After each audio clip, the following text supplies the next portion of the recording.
Salam dan bahagia untuk Ibu dan Bapak Guru. Pada materi-materi sebelumnya, kita sudah mempelajari cara melaksanakan asesmen. Nah, dalam video ini, kita akan belajar tentang bagaimana cara mengolah hasil asesmen yang telah kita lakukan. Kita sudah mempelajari dua jenis asesmen, yaitu formatif dan sumatif. Hal yang perlu diperhatikan adalah tidak mencampur penghitungan dari hasil asesmen formatif dan sumatif. Karena keduanya memiliki fungsi yang berbeda. Asesmen formatif bertujuan untuk memberikan umpan balik pada proses pembelajaran sehingga asesmen formatif bukan menjadi penentu atau pembagi untuk nilai akhir. Sedangkan asesmen sumatif digunakan untuk memastikan ketercapaian dari suatu tujuan pembelajaran. Hasil asesmen yang akan kita olah dalam pembelajaran sampai nantinya menjadi nilai akhir adalah hasil asesmen sumatif.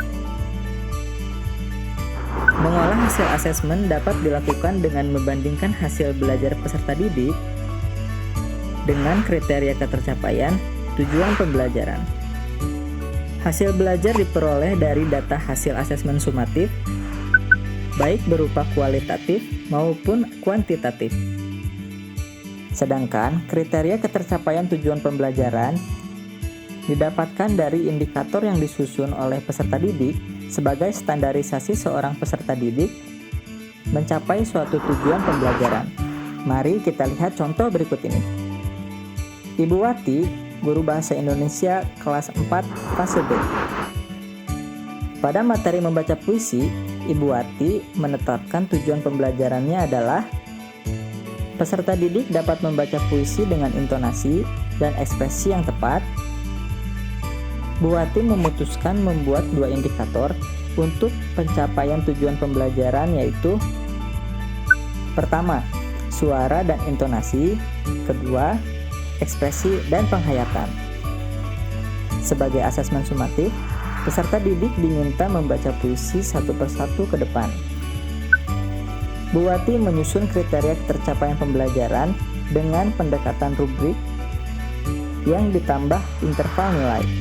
Ia membagi menjadi 4 kategori dengan rentang nilai seperti tabel ini.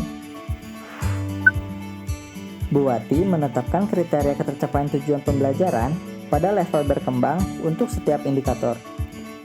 Hal ini berarti bahwa peserta didik dikatakan mencapai tujuan pembelajaran jika setiap indikator mencapai minimal level berkembang.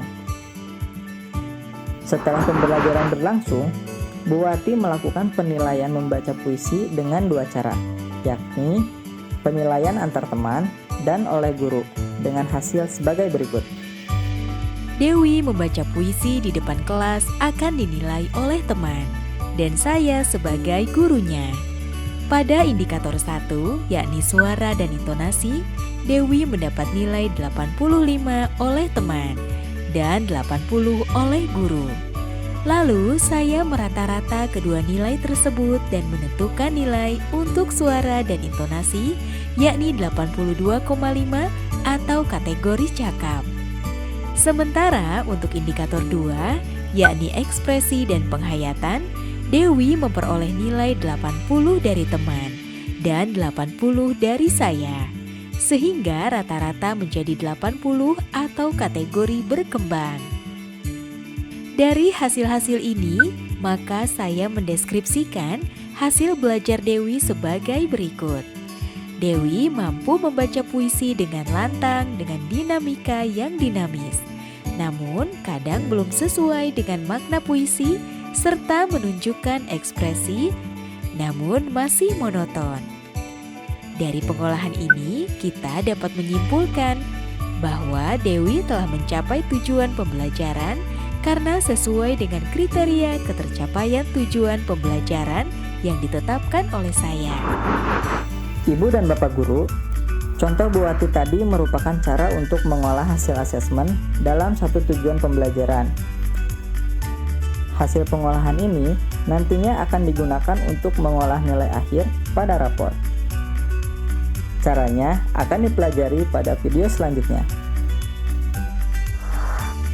Sebagai peserta didik, kita harus menyadari bahwa segala bentuk pengolahan hasil asesmen bukan untuk mengadili kemampuan peserta didik, melainkan untuk memberikan umpan balik kepada peserta didik agar mereka tetap merasa percaya diri atas kemampuan yang dimiliki. Selamat mencoba!